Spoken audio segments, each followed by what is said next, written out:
এই যে এখন রাত 10টা বাজে, তো মশলাপাতি এখানে আমার দিদি রেডি করেছে, কারণ আজকে হবে চিকেন। জানি না কখন রান্না শেষ হবে, কিন্তু যখনই হোক আজকে চিকেন খাওয়া হবেই হবে, অবশ্যই। রাত্রিবেলা আমরা সবাই চিকেনই খাবো।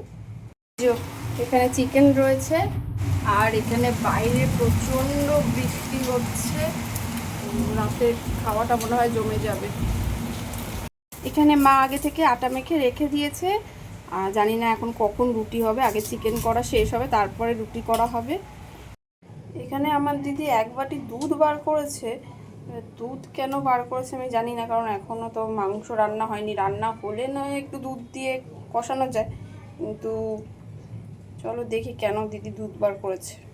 এখানে মাংস সব সাজিয়ে দিয়েছে দিদি, গ্যাস জ্বালানো, আর সব যে মশলাগুলো ছিল মানে পেঁয়াজ টমেটো এগুলো সব গোটাই দিয়ে দিচ্ছে। আদা রসুন কাঁচা লঙ্কা সবই গোটা গোটা পড়ে গেল। এবার কি হবে? ও দুধ দিয়ে দিল দিদি এবার পুরো মাংসটার মধ্যে। আজকে একটা স্পেশাল কোনো রান্না হচ্ছে, এখনও নামটা জানি না। তো দিদি এটা ঢেকে ভাপে বসিয়ে দিয়েছে। একেই তো জানি না কটায় খেতে পাবো, আর এখন এটাও জানি না যে কি খেতে পাবো। তো দেখা যাক কি রান্না হবে আজকে। তো এখন আমি টিভি দেখছি, আমি সিনেমা দেখছি একটা, আর দিদি ওপাশে রান্না করছে। যেহেতু নতুন একটা রেসিপিও করছে, সেহেতু আমি ভয়ে হাত দিচ্ছি না, তাই আমি আমার মতো এনজয় করছি, আর ও রান্না করছে। ভেবেছিলাম মুভিটা বসে এনজয় করব, কিন্তু রাতের খাবার এখনও ফ্রিজে রয়ে গেছে, তো এখন সেগুলোই বার করাতে এসেছি। তো আজকে সব মেনু মোটামুটি এখানে চলে এসছে। এই যে আজকের চিকেন দেখে তো খুবই ভালো লাগছে, এবার খেয়ে দেখতে হবে। আর এখানে একটু ভাত রয়েছে, এখানে একটু ডিম কষা, আরও একটু ভাত রয়েছে, আর এই যে রুটি, গরম গরম রুটি। তো আমি আগে ভাত নিয়ে নেবো, কারণ আমি যাই খাই না কেন আমার একটু ভাত লাগেই। তো একটু ভাত নিয়ে নেবো। আর এটা সকালে মা ডিম কষা করেছিল সবার জন্য, তো যেহেতু আমরা চিকেন খাচ্ছি যে ডিম কষা খাবো না, তো এটা বাবা মা খাবে, কারণ বাবা মা চিকেন খায় না, তো এটা ওদের জন্য। আর আমরা আজকে খাবো এই চিকেনটা। এই যে নিয়ে এবার বসে পড়েছি, আমার দিদি আমায় আজকে বেড়ে দিচ্ছে চিকেন।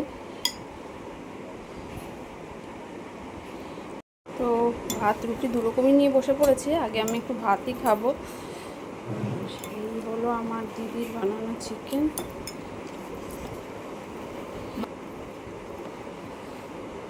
চিকেন নিয়ে নিয়েছি, চলো এবার খেয়ে দেখি।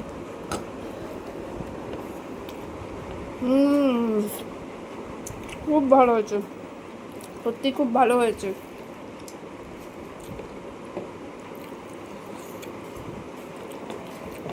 নতুন রেসিপি হিট হয়ে গেছে,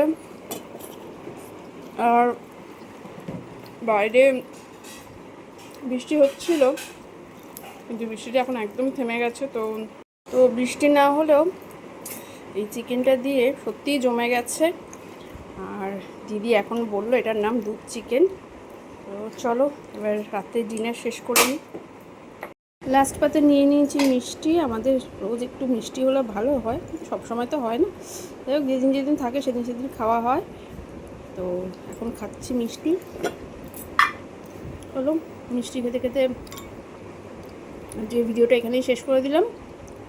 টাটা।